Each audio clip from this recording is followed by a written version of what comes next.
So, hello everybody and welcome. Yes, welcome back here at BSN Network. Keanu back here at BSN Network. This is the BSN Network podcast here today. It is Wednesday, March 10th. Hope everyone's having a good day so far and a good rest of their day. Yesterday, it is in fact Wednesday, March 10th here today. Hopefully everybody's having a good day so far. Yesterday, Gonzaga won the WCC tournament, so they are now officially punched their ticket to the March Madness tournament. Selection Sunday is now only about, 4 days away from Selection Sunday. So right around the corner from Selection Sunday. Super exciting. SEC tournament starts today. Big Ten tournament starts today.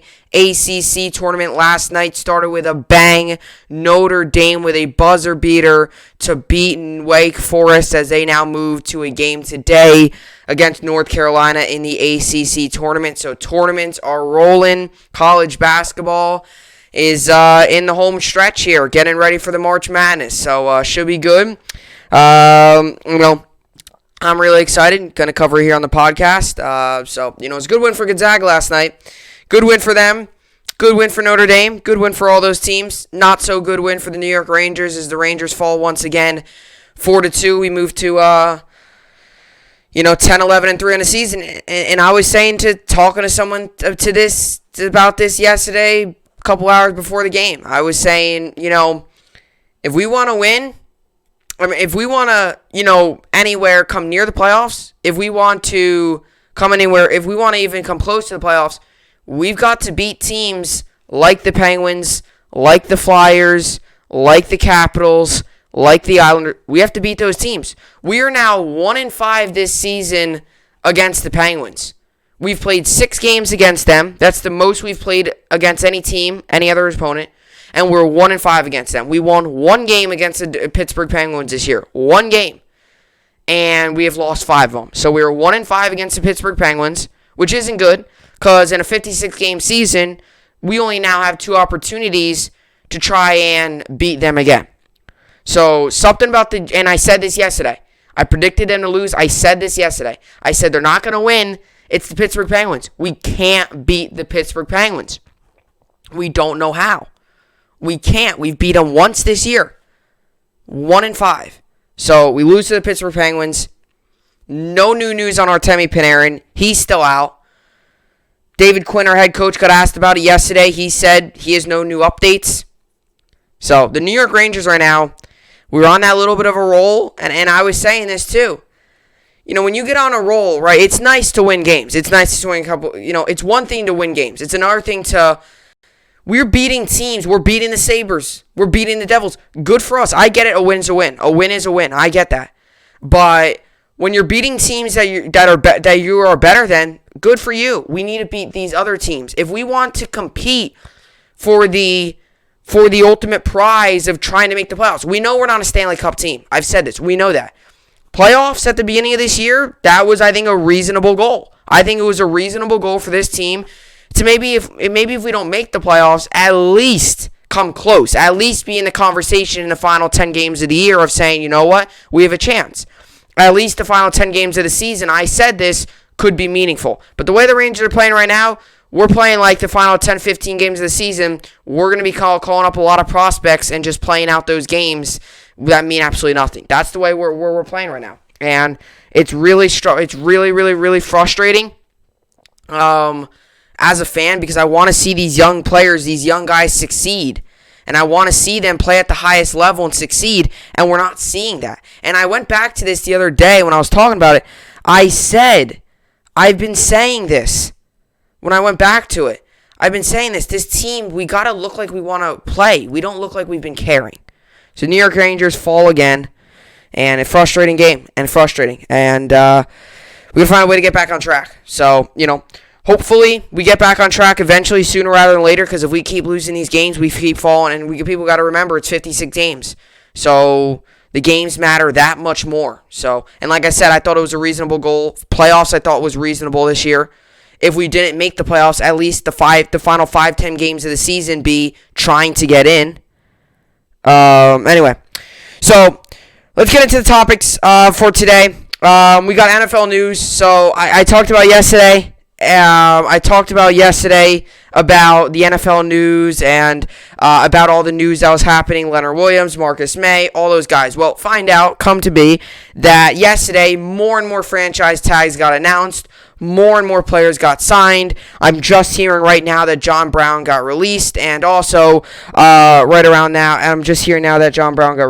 also a Bills receiver, Levante David, got signed. Malcolm Butler got released. Quan Alexander got released. Emmanuel Sanders. So many players are getting released. So many teams are starting to make moves. And I said this so far this offseason has been a little bit slow, but now with the trade deadline coming, or now with the trades coming and free agency almost starting, Allen Robinson got tagged. He got franchise tagged. Allen Robinson got franchise tagged. Kenny Golladay didn't. So Allen Robinson is going to be a member of the Bears this season, which is big. So I want to talk about that. So instead of just talking about one or two players here and there, I wanted to really, really, really give a big gauge off of all these big players. So I didn't want to just talk about some of these players. I felt like it was much needed to just do a whole NFL news, talk about the franchise tags, talk about the releasings, mainly the franchise tag because that's the most news. And Jets, Giants, both making moves. So we'll get into that. Then we'll get into the SEC tournament bracket. I filled out a bracket today for the SEC tournament. It's right over there to my left. I filled it out, I'm going to tell you who I think is going to win the SEC tournament, and I'll tell you why. I'll do a March Madness bracket. I'll do one of that. I will do that for sure. But I'm going to do a March Madness bracket, I promise. But I decided to do an SEC bracket. I'm not doing an ACC or stuff like that. It's just so much. And with all the other news going around, I'm just not going to be able to do it. So since Kentucky's in the SEC, I will do an SEC tournament bracket. And Kentucky, I'm going to tell you where I have Kentucky going, and I'm going to tell you why I have them going there. I'm not going to spoil anything. So tell me if you agree or disagree when that segment comes up. So we'll give you the SEC tournament bracket. And then we'll finish out the podcast with the normal, regular topics. New York Sports Update. Basketball returns today. There's 2 games on today. Neither is the Nets or the Knicks. Nets play tomorrow. Knicks, I also believe, play tomorrow. Kentucky doesn't play. Kentucky plays tomorrow. Yankees play today, later on today. Rangers have a day off. They play again tomorrow. So, sports right now, full swing. Rangers have a day off. Rangers, too. That's another thing, too. We have a ton of games coming up. Like, we had a back-to-back Saturday, Sunday, and then we had a game Tuesday, and then obviously yesterday we had a game yesterday, and now we have a game tomorrow and then Saturday again. So the Rangers have a ton of games. We got to capitalize on these opportunities to get these games. All these games that we're getting, these back-to-backs or these one-day offs, we got to take advantage of that. It's a lot of games that got to be played, and this could be opportunities to get a lot of wins and gain ground on some of the teams in front of you, and the Rangers aren't doing that. So, but yeah, we still, 4 teams from each division make it. And the Rangers are right now 6th in the Eastern Division. So we need to find a way to jump 2 spots, which might not seem like a lot, but the way the NHL season's playing out, it is a lot. So hopefully we can find a way to turn things around, as I said earlier. But yeah, with all that being said, this is the BSN podcast, and let's get right into it. So I said yesterday, when I was talking about Dak Prescott and I'm talking about Marcus May, I said yesterday that there's a lot of sports news. There's a lot of NFL stuff going on now. I said that the NFL offseason was a little different. I said you had your big move to start things off with Matthew Stafford and the Jared Goff trade. You had that big move. And then I think exactly 19 days later, I believe it was 19 days later, we had the Carson Wentz going to Indianapolis trade involving Carson Wentz and the Colts. So we had that trade. So it was spread apart. And it's really, since then, we haven't gotten too much. And it all kind of started up on, I would say, Friday of last week. We had Justin Simmons and Micah Hyde. Micah Hyde getting re-signed to a 2-year deal from the Bills. Justin Simmons becoming the first big-name player to get franchise tagged. Safety for the Denver Broncos. So obviously those were the two big moves. And then we got even more big moves. And yesterday at the franchise tag deadline, we got moves. Oh, yes, we got moves. Marcus May gets franchise tagged. Leonard Williams gets franchise tagged. Kenny Golladay doesn't get franchise tagged. Allen Robinson does get franchise tagged. Now we're hearing John Brown got released. Quan Alexander got released. Emmanuel Sanders got released. So I decided, you know what? Instead of trying to talk about each of these players for the next week or two when it becomes old news, I decided, you know what, let's just put it all. Am I gonna talk about each player in depth? No, I'm gonna give you the franchise tags. I'm gonna give you who got released. But there is so much NFL news going on right now. It's crazy. It really is. So I'm just gonna do a whole NFL news thing here. But the NFL offseason, I would say so far, if I had to rate it a 1 to 10, you know, it was about probably like a 4 to 5 because we got two big trades. We got two big trades, right? I mean, you really can't ask for much more. When you get two big trades, you got two big trades. Then we got, you know, some of these signings here and there, these little things here and there. And now, this past, I would say, week, I mean, we're almost coming on a week, we've got moves everywhere. And that's going to happen. They always say March is the big month for the free agency. Like free agency and stuff like that, that all starts, I believe, March 25th. So we're only 15 days away from the true NFL offseason starting. And that's when teams can sign receivers. That's when teams, not just receivers, can sign everything. And we all know how entertaining the offseason is going to be, especially me as a Jets fan. If you're a New York sports fan and you're a Giants fan, might not be as entertaining because you are $7 million over the cap. But, you know, it is, you know, you're obviously over the cap a lot. You know, so, you know, you got to see how that all plays out. But, yeah, the NFL, and that's another news, too, is the cap space in the NFL dropped this year. So, meaning the total, meaning the cap is set. So, the NFL salary cap, season's cap will be down 8% this year. So, it's only $182.5 million is the salary cap. So it's down. It's, I think, the first time, I think I heard it's like the first time in NFL history it's down, but due to all the COVID and due to all, like, you know, no fans and all the budget losses, they had to go down in cap a little bit. So it's $182.5 million now instead of, let's just say, like 185 or something. So yeah, so obviously, you know, with the New York Sports Update, it's obviously really, or not the New York Sports Update, I'm sorry, with the New York football teams, with the Jets and the Giants, it's obviously, you know, going to be really interesting to see how it plays out involving the cap space, involving which player they're going to get, involving, you know, free agency signing. Because you could look at the Jets here and you could go ahead and say, hey, are we going to, now that Allen Robinson got franchise tag, that's big. Like, that's big. When I heard that news, I was mad. And I was just talking to someone a couple days ago, too. I was saying, like, I would honestly put money on it that Allen Robinson coming to the New York Jets. I felt so confident about it. The Jets have shown interest in Allen Robinson, and Allen Robinson has publicly shown interest in the Jets. And I was like, yeah, them two just, like, they match. They just completely match. Allen Robinson kind of doesn't seem like he really wants to be with the Bears. He likes to coach Robert Saleh. The Jets want Allen Robinson and need a receiver. It's like it was a perfect match. And sure enough, the Bills go ahead and, or not the Bills, the Bears, sorry, rather, go ahead and franchise tag him. Now, that could still mean there's a tag and trade in place, but we don't know. So, what I want to do here is I want to break down each move. So, these are all the players that got franchise tagged. Just gonna tell you them, and then we could go into a little bit of deeper here. So this is all of them. So full list of tagged players. So Broncos safety Justin Simmons got tagged. Jets safety Marcus May got tagged. Washington football team offensive guard Brandon Scherf got tagged. Buccaneers wide receiver Chris Godwin got tagged. Jaguars offensive tackle Cam Robinson got franchise tagged. Giants defensive lineman Leonard Williams got tagged. Bears wide receiver Allen Robinson got tagged. Panthers offensive tackle Taylor Morton got tagged. And finally but not least, Saints safety Marcus Williams also got tagged. Some players that didn't get tagged was Kenny Golladay, big-time receiver.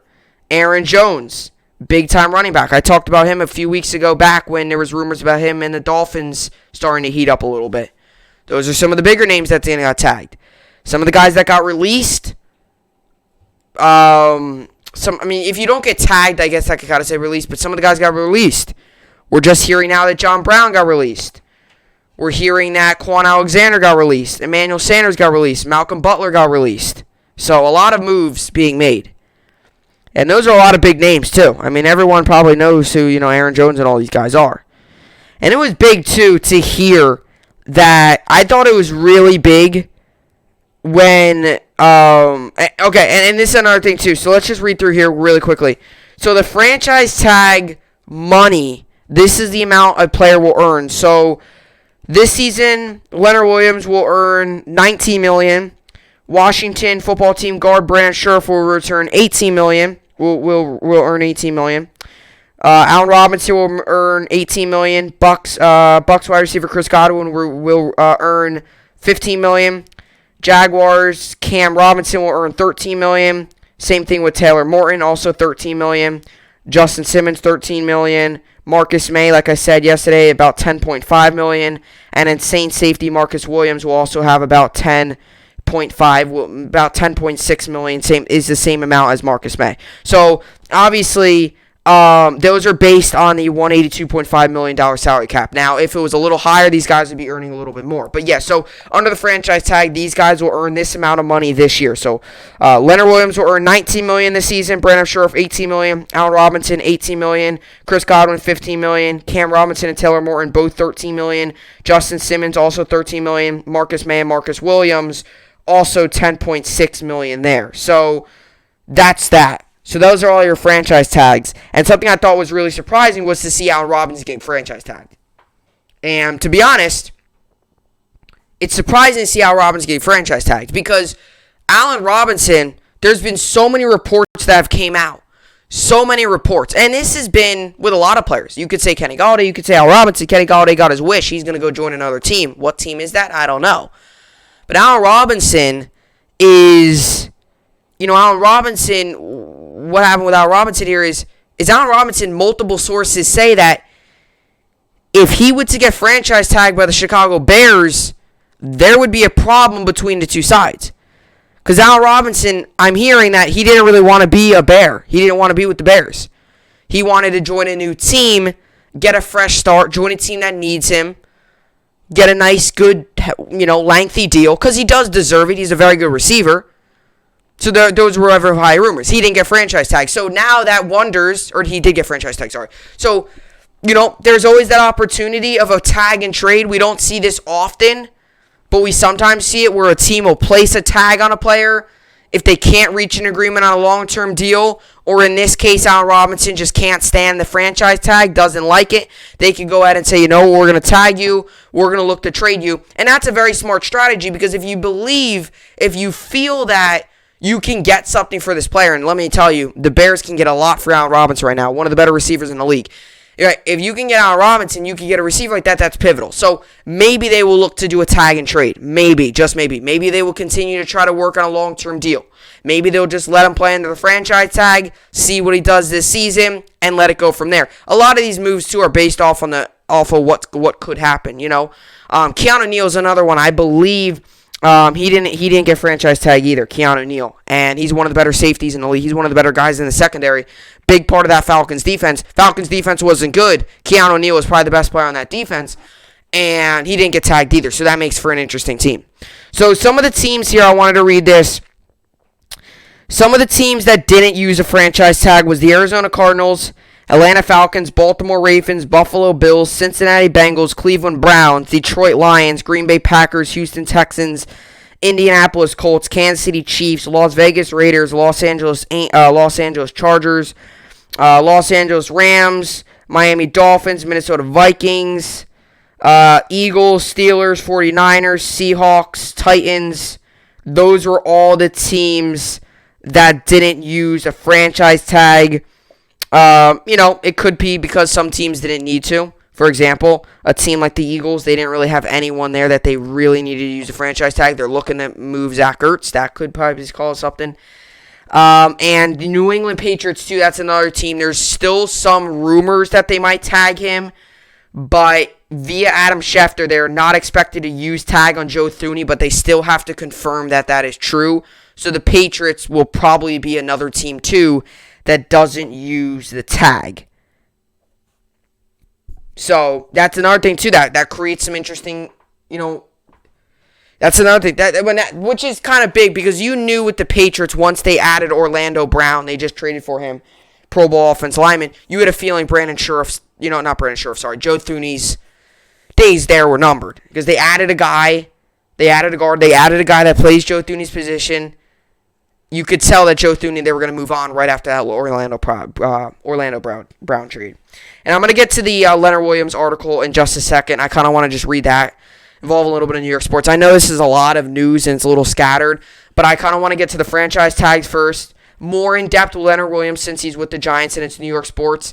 And then I might get into some of the other releasings, Malcolm Butler, stuff like that, and how much cap, room it creates there.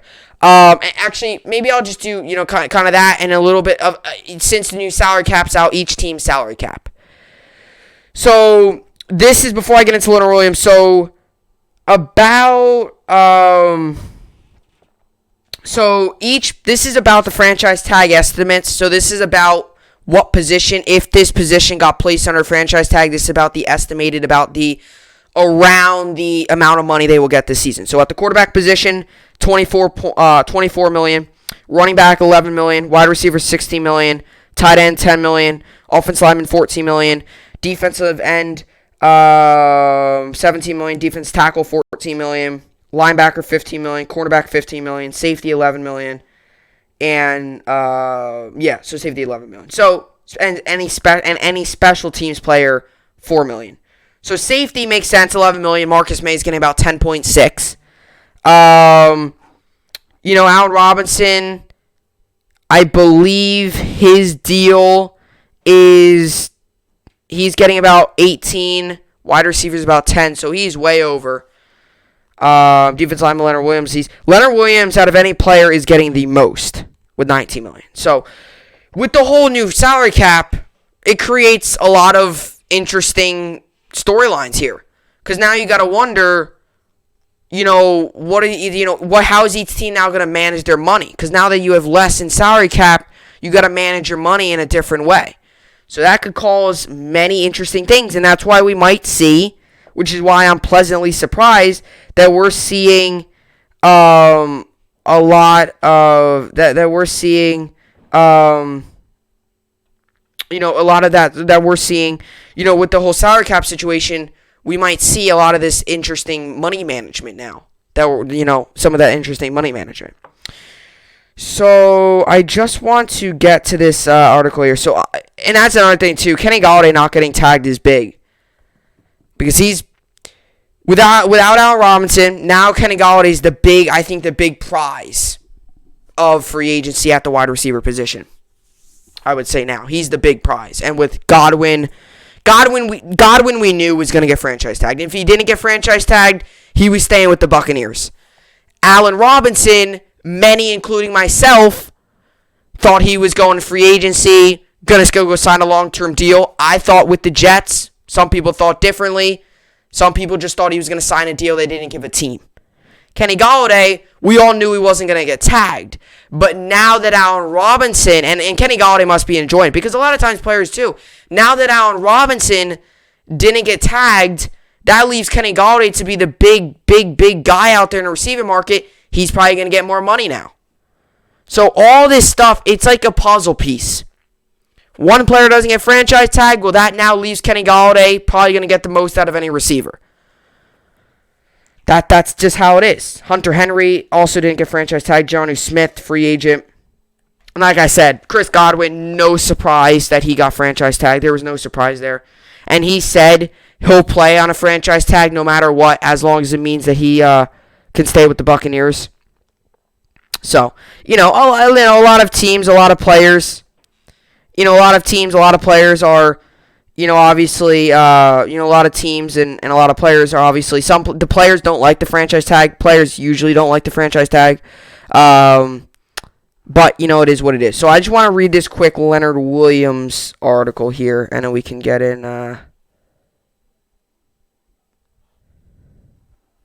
Wow, so Artemi Panarin, we just got breaking news. Panarin is back with the Rangers. That is huge news. All right, we'll get into that there. All right, so let's get to this here. All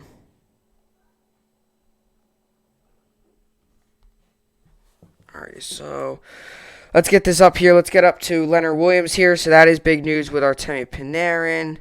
But I want to stay on this here. So obviously with the franchise tag, you could still work out a long-term deal. It doesn't mean that you have to play under that. Like for example, they franchise tag the guy that's just eliminated from enter free agency.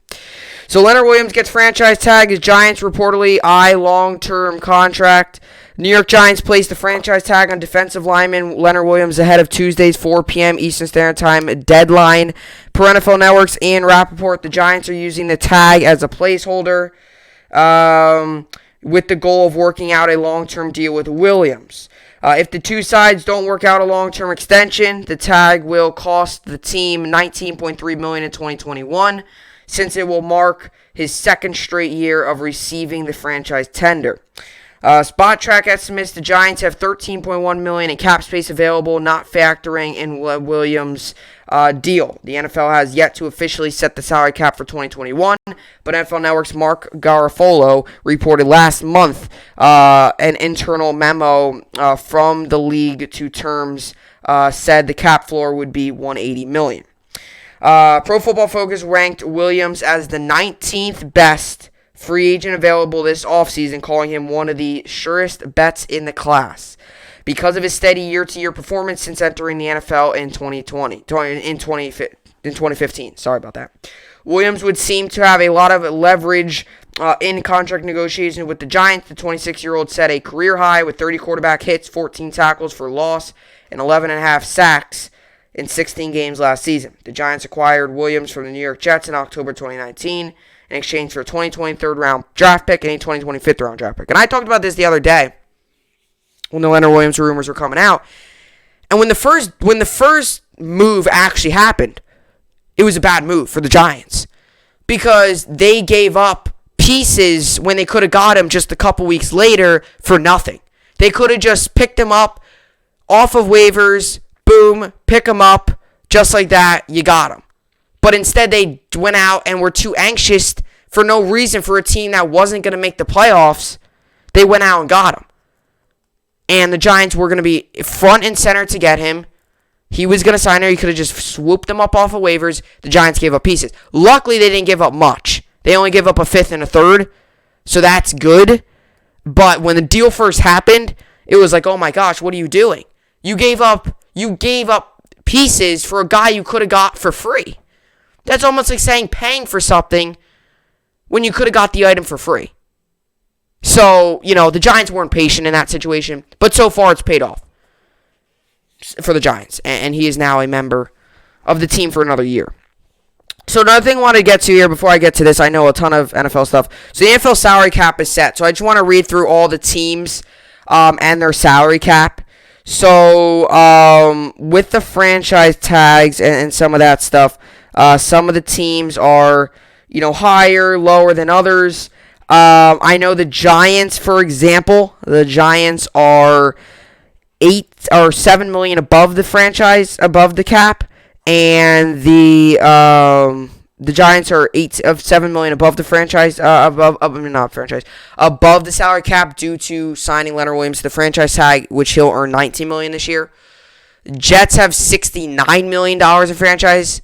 In a salary cap, so that's huge, and the Bills have $3 million as well. So those are kind of just some of that stuff there. So NFL teams salary cap.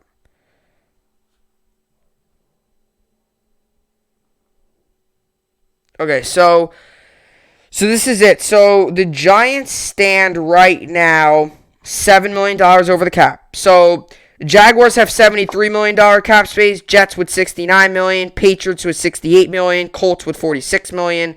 Bengals with $42 million. Washington with $38 million. Broncos $32 million. Chargers with $26 million. Browns and Dolphins both with $24 million. 49ers with $23 million.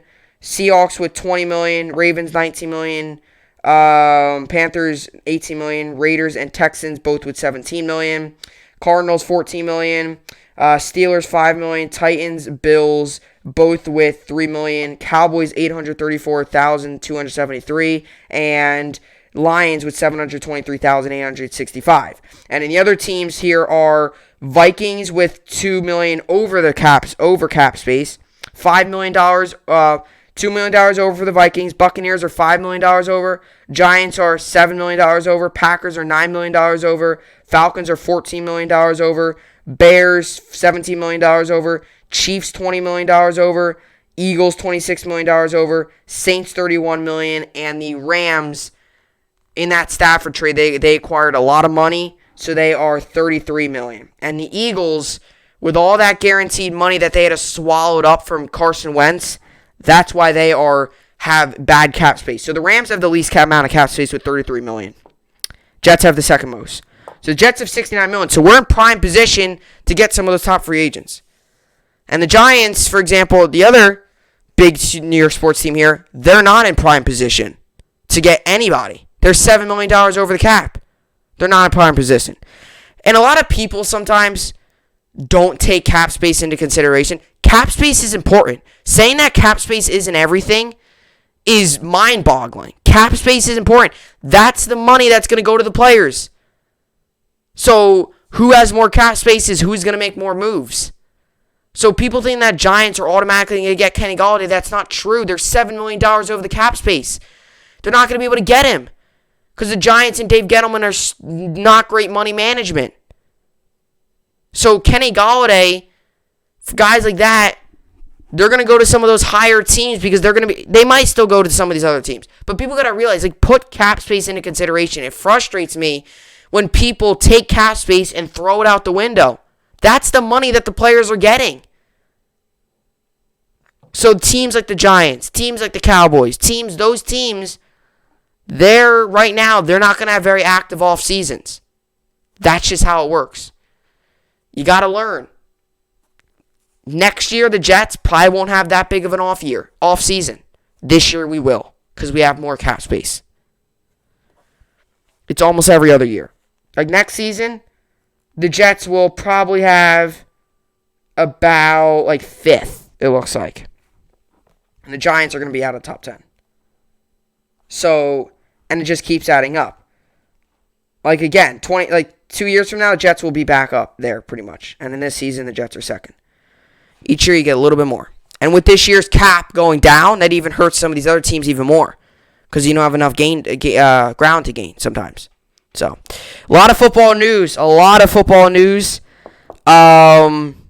it's good news. So, yeah, so that's what I got for the NFL news. Like I said, it's a lot.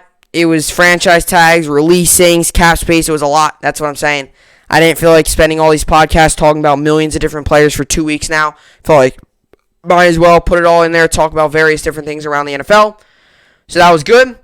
Coming up next, we got the SEC tournament bracket. I got a bracket right over here to my left.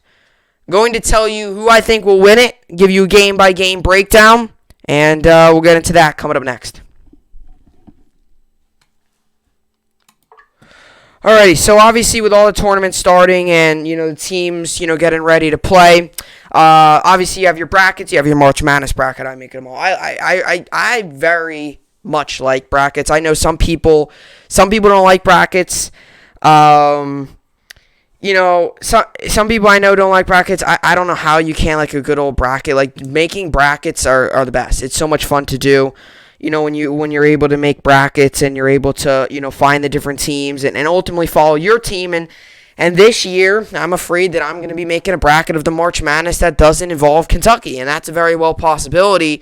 But, you got to think, I guess, positive and hopeful that Kentucky will find a way to make it. So, just giving you a quick layout here. So, the SEC tournament, each team has their own conference tournament. Each conference. So, the ACC will have theirs. We saw the WCC last night. They had theirs. Each team will have their own conference tournament. And sometimes people get mixed up here. The winner of their conference tournament is automatically in the March Madness. Now, if you're for, say, Alabama. Let's say Alabama this year with Kentucky. Let's say Alabama doesn't win it all this year. in the SEC tournament. They're the best team in the SEC right now. They will still make the March Madness. Some teams are automatic bids that even if they lose in the SEC, even if they lose in their respective tournaments, they still make the March Madness. Kentucky is usually in that boat where if they win their respective tournament, Kentucky's usually in that boat. Win or lose the SEC tournament, we're in. But this year, Kentucky isn't. Kentucky needs to win the SEC tournament in order to make, let's see here. So obviously Kentucky needs to win the tournament in order to make the March Madness. If they don't win the SEC tournament, forget about it. It's done. If they don't win the SEC tournament, it's done for them. They're not in the March Madness. If they win the SEC tournament, they're in. Whether you've never won a game the entire year or you've won all your games. If you win, you're automatically in. For instance, last night Gonzaga played BYU. Gonzaga won. If Gonzaga would have lost that game, they still would have made the March Madness no matter what. And they still would have made they still would have made March Madness no matter what. That's just how it is. So, so they still would have made the March Madness. But they clinched their ticket yesterday. They clinched their ticket yesterday, and they're now in. So Kentucky this year needs to win the SEC tournament in order to make the March Madness, and that's very. I think it's very. Like I said, Kentucky. It's gonna be hard. It's gonna be really hard. But the SEC isn't overly challenging this year. It's not like the Big Ten where it's probably one of the hardest conferences in basketball. So tonight we have the first game tonight, 7 p.m. Eastern Standard Time. We got Texas A&M and Vanderbilt on SEC Network. So all the first round game and tomorrow's games are all on SEC Network. And then 2 of the quarterfinal games are also on SEC Network. Then the quarterfinal game. So let's say Kentucky beats Mississippi State tomorrow. The rest of their games will all be on ESPN. So that should be good. So let's get into it here. Let's break down the bracket. I'll tell you who I think I'm going to win it all. Obviously, I want Kentucky to win it all. It's going to be hard. It's going to be really hard, given that we aren't that great of a team this year. But hey, if we win it all, we're in, no matter what. So let's see how this goes. So we're going to get into the first round. This is today. There's a game on today, 7 p.m. Eastern Time. We got Texas A&M and Vanderbilt. I'm going to give Texas A&M the win here. I'm not going to go crazy into depth into this game. Number one, these two teams, I don't think they're going to go very far in the SEC tournament. As a matter of fact, spoiler, I have them losing next round. I'm going to give Texas A&M the win here. And the reason I do this is Texas A&M, I understand they're 1-point underdogs. They are the 13th seed, and they're not that good this season. Neither of these teams are good. Vanderbilt or Texas A&M, neither of them are good. It's just how it is. They're not good this season. The reason I'm giving Texas A&M the win here is I've seen Vanderbilt play twice this year. Their three-point shooting is not good. When it comes down to, and I think this game's going to be good. I think this game's going to be close. It's featuring 2 bad teams, but I think it's going to be a close game. When it comes down to late situations in games, Vanderbilt this season has not done a good job staying with those games, staying close. And I feel like tonight's game is going to come down to a close game, and Vanderbilt is not going to be able to finish it out. So I'm going to give Texas A&M the win here. Neither team's great at shooting. I'm going to give the edge to Texas A&M. Vanderbilt, their guard play isn't terrible, but they could be better. So I would give Texas A&M the win here. They're going to move on, play number 5 Florida tomorrow, Thursday in the second round. Let's get into some of the other games. I'm going to leave Kentucky for the second round till last. Let's go here. Let's start our bottom to top here. We'll just go with Kentucky. We're going to start off here. So game 2 of the SEC tournament Kentucky obviously got the first round bye. We are the 8th seed. We're playing against number 9 seeded Mississippi State. Number 8 Kentucky. This game comes on tomorrow, 12 p.m. Eastern Standard Time on SEC Network. I'm going to give Kentucky the win here. And the reason I'm going to give them the win here, we got a big win against South Carolina. Okay, we got a big win against South Carolina. Huge win. Huge win. Very big win for Kentucky. And dominated from start to finish. And I feel like if we do the same thing here, that could be pivotal. Now, Mississippi State, Kentucky, if none of you guys remember, when we were 1-6, Kentucky went to Mississippi to play the Mississippi State Bulldogs. We won that game. That game started to propel us a little bit. We then won 2 straight after that. We were 4-6, and things started to go downhill after that. Kentucky started that little bit of that winning spree right after that. So Kentucky beat Mississippi State that game. Deontay Allen had a big game. Olivier Sarr had a big game.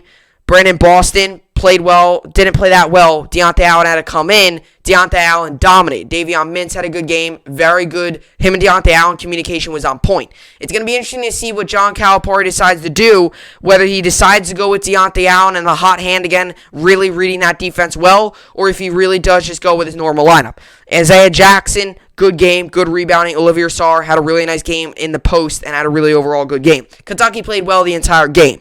I'm going to give Kentucky the win here. We will advance to the quarterfinals on Friday against Alabama.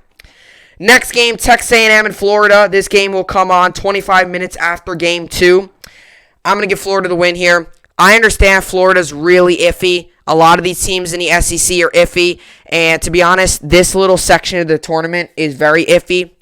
That's why there's some level of confidence with Kentucky. But Florida's going to beat Texas A&M. Like I said, there's no way Texas A&M goes all the way. Maybe they do and they win it all. Maybe they do. But I don't think it's going to happen. Without a doubt, Texas A&M loses here. Florida wins. They're just a better team. I don't even have to go into reasons why they're just a better team. Florida wins this game, moves on to play number 4, Tennessee. The next game here, this game will come on at 7 p.m. Eastern Standard Time. This is Game 4. SEC Network as well. Number 7, Missouri plays number 10, Georgia.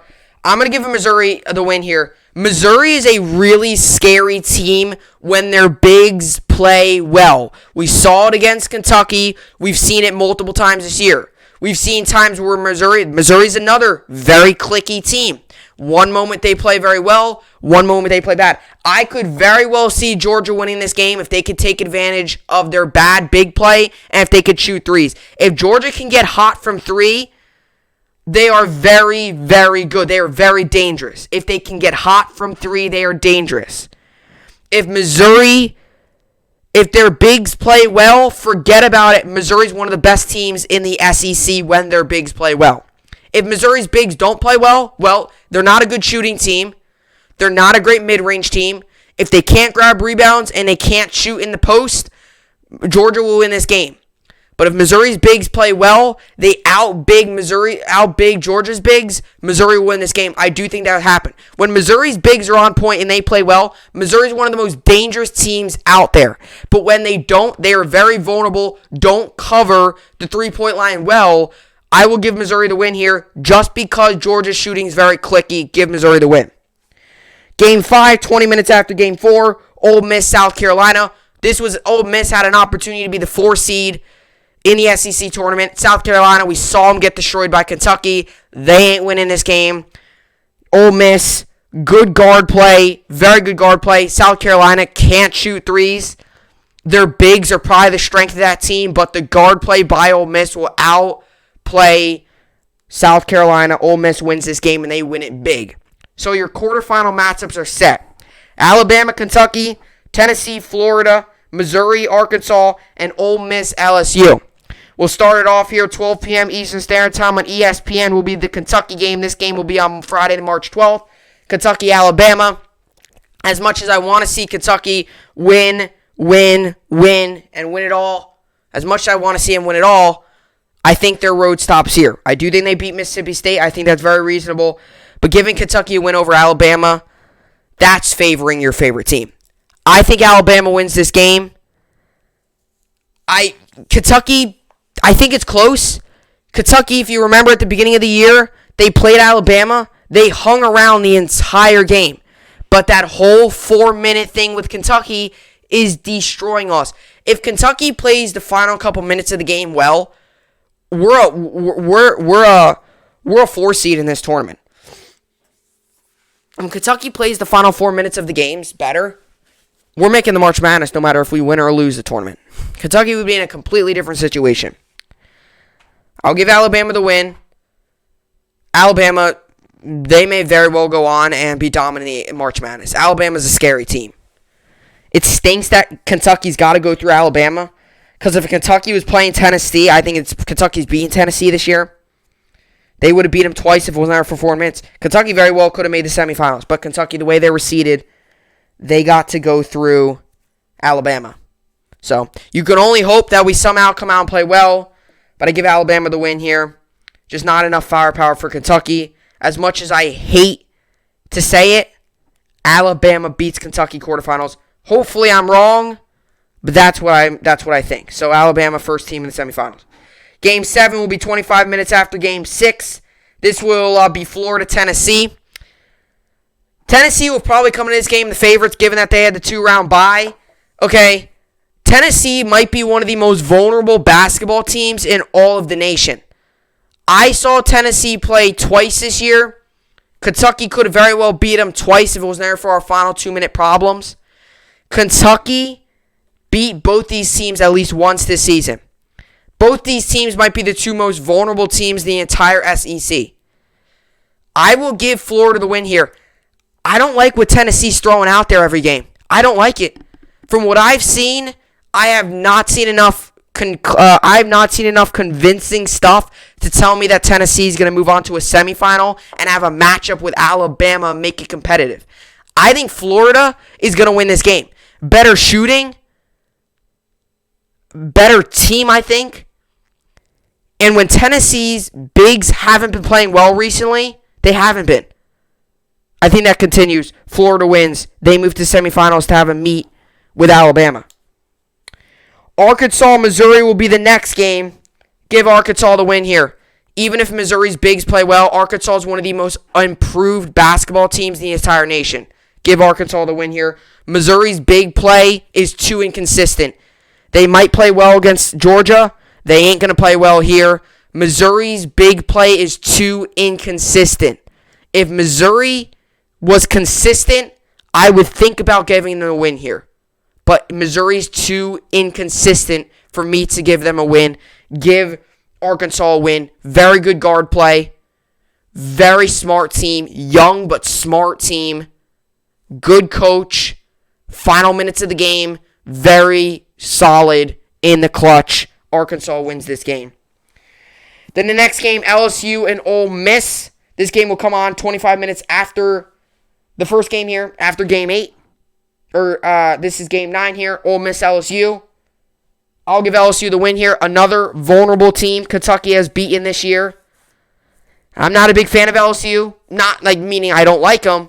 Meaning I'm not a big fan of really relying on them to get a win here to make that to try to get my bracket correctly. I hope my bracket's wrong. I hope Kentucky goes all the way. But I give LSU the win here. And the reason I say this is I like our Ole Miss's guard play, but I think the veteranized LSU team will propel late. Give LSU the win here. So that's your semifinal matchups are set. Alabama, Florida, Arkansas, LSU. I'll give Alabama the win here too. It's just too obvious, people. Alabama is such a dominant team. I mean, their guards are just so good. They're going to be a fun team to watch in the March Madness. Give Alabama the win. They move to the championship. Arkansas, LSU. I think Arkansas is going to run away with this game. I think Arkansas is going to run away with this game. I haven't seen enough from LSU to try to tell me that they're going to be close. I think Arkansas runs away with this game. Alabama, Arkansas in the finals. This is such a tough pick. I give Alabama the win just because I think I just think they're better. I just think Alabama is the better team. And I also think Alabama, when it comes down to making decisions late in game, although I just said Arkansas is very good, when it comes down late in games, Alabama is the better, more prepared team. Alabama, I think, wins the SEC tournament and punches an automatic ticket to the NCAA March Madness tournament. That's what I got for the SEC tournament. Now, do I hope after Sunday, March 14th, we're talking about Kentucky winning it all? Yes. But to be realistic, I don't think that's going to happen.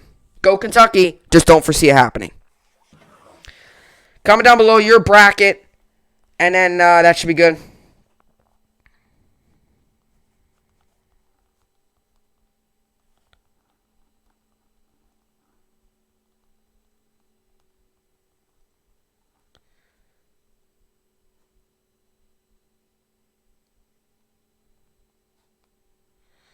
Alrighty, so let's get to some of this other stuff here. So yesterday, Gonzaga won, obviously. Today, we've got, in regards here to the SEC tournament, like I said, We've got today in the SEC tournament, we got Vanderbilt, Texas A&M. I'll give Texas A&M the win there. Oklahoma, Iowa State. I'll give Oklahoma the win. As for the NBA, today we got Grizzlies, Wizards. I'll give Grizzlies the win. Mavericks, Spurs, give Mavericks the win. NHL, yesterday, the Stars won, Lightning won, Hurricanes won, Flyers won, Capitals won, Islanders won, Panthers won, and Jets won. Rangers lost 4-2. We moved to 10-11-3 on the season. But the Rangers did just receive great news. Artemi Panarin is back at practice. That is great news. If you see the Rangers games, you could tell we're missing Artemi Panarin. It's huge news that he is back at practice. He should be ready to go and play very soon here. Huge news there. Today in the NHL, we got Wild, Golden Knights. I'll give Wild the win. Oilers, Senators, give Oilers the win. Avalanche, Coyotes, give Avalanche the win. Kings, Ducks, give Kings the win. And Canucks, Canadians, give Canadians the win. And as for the MLB, yesterday, the Dodgers won. Nationals, Astros tied. Brewers won. Padres won. Cubs won. Mets won. Pirates won. Rays won. Blue Jays won. Twins won. Indians won. Rockies won. And Mariners won. Yankees lost yesterday 6-5. We moved to 4-1 in the season. Spring training is what it is. Today, Domingo Germán gets the ball. We got Blue Jays, Orioles. I'll give Blue Jays the win. Braves, Red Sox, give Braves the win. Nationals, Cardinals, give Nationals the win. Tigers, Phillies, give Tigers the win. Twins, Rays, give Twins the win. Indians, Angels, give Indians the win. A's, Brewers, A's the win. Cubs, Giants, Cubs the win. Royals, Reds, Royals the win. Rockies, Padres, Padres the win. Rangers, Mariners, Mariners the win. Astros, Marlins, Marlins the win. Dodgers, Diamondback, Dodgers the win. Yankees also play today. Yankees coming in this game 4-4-3. Tiger at 4-4-1. Tigers coming in this game 5-3-1. This game comes on today 6:35 p.m. Eastern Standard Time on Yes Network. Anderson's pitching for the Pirates, and Domingo Germán's on the mound for the Yankees. I'll give Yankees a win. Germán had a very good start last game. So that's your kind of little bit of that New York sports update there. And then fantasy basketball, I'm currently losing 1,061 to 711. I've got two players going today. I got Bradley Beal and Jonas Valanciunas. So that's good. Basketball is back there. And then as for fantasy hockey, I'm winning 42 to 29. We got today I've got going on says Kopitar, Jeff Petrie, Shea Theodore, Shea Weber, Adam Larson, Jacob Shystrom, Brock Beausier, and Kaapo Kakkonen, my goalie there. So Panarin not injury related, returned to practice Wednesday, but he won't play Thursday against the Bruins. Stephen Wino of the Associated Press reports. So he's not going to play Thursday, but it's still great that he's back at practice. Still great news there. Eichel upper body return to Buffalo, will miss at least 1 week. Paul Hamilton of WGER Sports Radio 550 reports. So that's not good there either. And that's your news there. Great news that Panarin's coming back. I mean, just great news. And it's another thing, too. I mean, genuinely, with everything going on with him, genuinely you were a little concerned, with everything going on with him and stuff like that. It's great to see that he's back. And, if people don't realize how big of an impact he makes on this team. So huge that he is back with the Rangers. But yeah, with all that being said, that will do it for the podcast here today.